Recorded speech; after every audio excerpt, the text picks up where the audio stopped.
All right, today we're diving into the hidden dangers of the internet. We're going to break down some of the most common security flaws that honestly plague the apps you and I use every single day. And we'll meet the global community of experts who are working to fix them. So let's get right to it. I mean, really think about it for a second. Your banking app, your social media, your email. You trust these things with some of your most personal, sensitive information. But have you ever stopped to ask, how secure is that trust really? And that's really the heart of the issue right there. It's like we're all living in this amazing, bustling digital city, but so many of its doors and windows are just left unlocked. And you can bet there are always attackers on the lookout, just searching for those invisible open windows. Okay, so if the internet is this city full of unlocked windows, who are the guardians?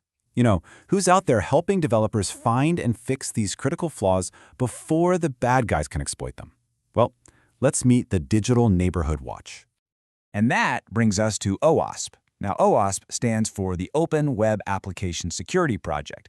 They're a global nonprofit, and their whole mission, their entire reason for being, is to make the web a safer place for all of us. And one of their core principles, which is just a huge deal in the security world, is that all their materials are totally free and accessible to anyone.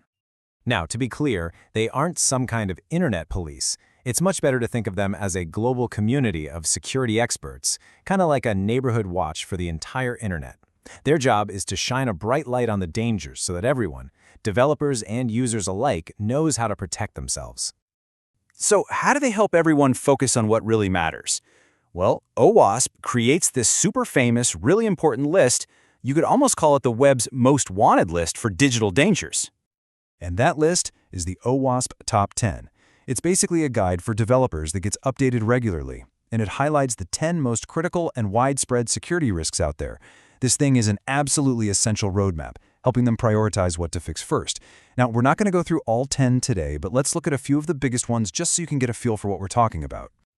All right, kicking things off at the very top of the list, number 1, the most critical risk out there is something called broken access control. So what does that even mean? Well, in simple terms, it means a user can do things they're absolutely not supposed to be able to do. The analogy here is perfect. Imagine your hotel keycard doesn't just open your room, but it can open every single room on the floor. That's what this is.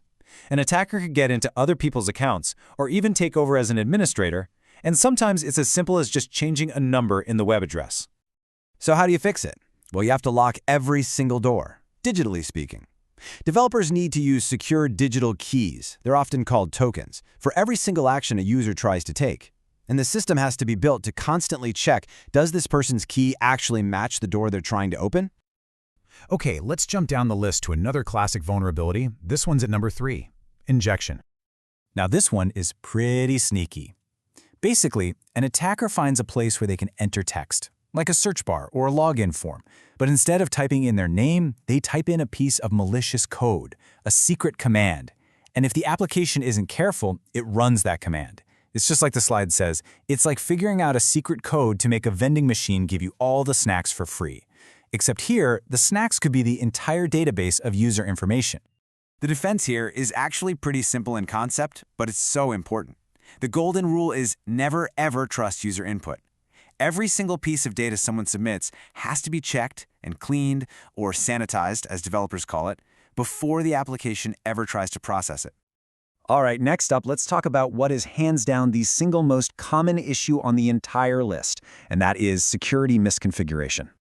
And what's really interesting, maybe even a little scary about this one, is how simple the mistakes often are. We're talking about things like developers leaving default passwords in place, admin and password, or showing really detailed error messages that accidentally reveal secrets about the system. It is the perfect digital equivalent of moving into a new house and just forgetting to lock the back door. And of course, the list goes on, covering all sorts of other critical risks. You've got things like cryptographic failures, which is a fancy way of saying the app isn't properly protecting sensitive data like your passwords.